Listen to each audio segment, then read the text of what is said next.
উস্তাদ, আপনি জাযাকাল্লাহ, মাশাআল্লাহ, ইন্নালিল্লাহ, আলহামদুলিল্লাহ বলছেন কেন?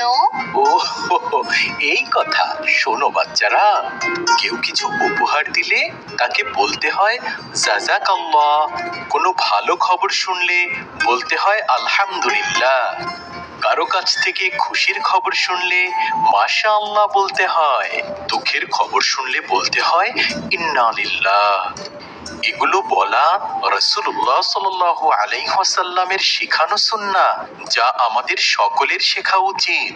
আমরা সবাই শিখতে চাই উস্তাদ। এসো তবে গানে গানে শিখি। ইনশাআল্লাহ।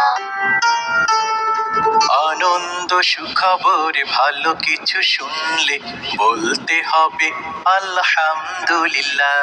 আলহামদুলিল্লাহ, আলহামদুলিল্লাহ, আলহামদুলিল্লাহ, আলহামদুলিল্লাহ।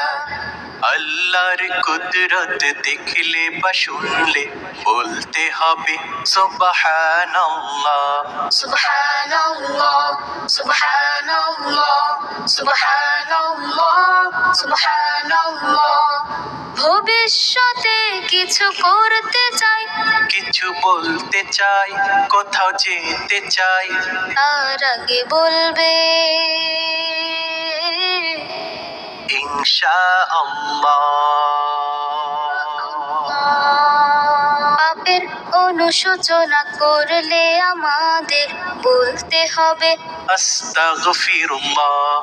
আস্তাগফিরুল্লাহ, আস্তাগফিরুল্লাহ, আস্তাগফিরুল্লাহ, আস্তাগফিরুল্লাহ।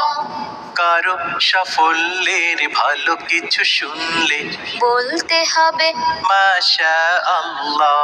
মাশাআল্লাহ, মাশাআল্লাহ, মাশাআল্লাহ, মাশাআল্লাহ, মাশাআল্লাহ।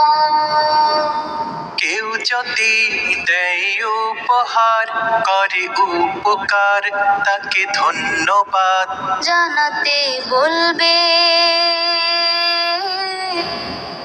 জাযাকাল্লাহ। আছি দেয়ার পরে শুকরিয়া জানিয়ে বলতে হবে আলহামদুলিল্লাহ। আলহামদুলিল্লাহ, আলহামদুলিল্লাহ, আলহামদুলিল্লাহ, আলহামদুলিল্লাহ। বিপদ বা মুসিবত দুঃখের কোনো খবর শুনলে বলবে ইন্না লিল্লাহ। ইন্না লিল্লাহ, ইন্না লিল্লাহ, ইন্না লিল্লাহ, ইন্না লিল্লাহ, ইন্না লিল্লাহ, ইন্না